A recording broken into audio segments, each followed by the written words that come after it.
देश में चल रहे किसानों के आंदोलन को क्या गृह मंत्री नरेंद्र मोदी या तोमर जी सॉल्व कर पाएंगे? पूरे भारतवर्ष को अन्न देने वाला किसान आज दिल्ली की सीमा पर भूखे धूप ठंड में परेशान हो रहा है। इसके लिए कौन जिम्मेवार है? ये देश से वो किसान पूछते हैं, इस देश का मतदाता पूछता है, इस देश का युवा वर्ग पूछता है और इस देश के कामगार पूछते हैं। क्या उनकी बात इतनी देर तक अनसुनी करना एक प्रजातांत्रिक सरकार को शोभा देता है?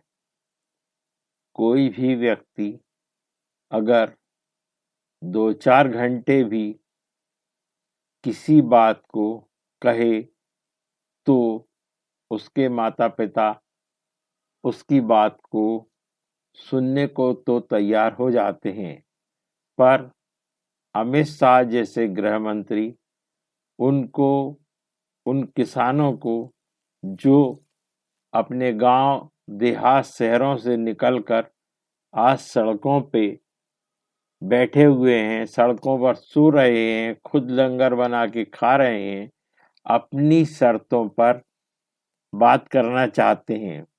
क्या यह प्रजातांत्रिक देश है या तानाशाह देश है?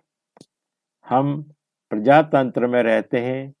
वोट के लिए ये नेता लोग इन्हीं मतदाताओं के चारों ओर चक्कर लगाते हैं, जाल बिछाते हैं, हाथ जोड़ते हैं, पर जब उनकी कोई समस्या आती है उस पर विचार करने में इतनी देर लगा देते हैं कि वो बेचारा किसान हो, चाहे गरीब मजदूर हो, चाहे कमजोर दुकानदार हो, ऑटो ड्राइवर हो और भी अन्य छोटे कामगार हो, वो परेशान होकर किस हालत में पहुंच जाता है कि देश में कई किसान अपनी जीवन लीला को भी समाप्त कर चुके हैं।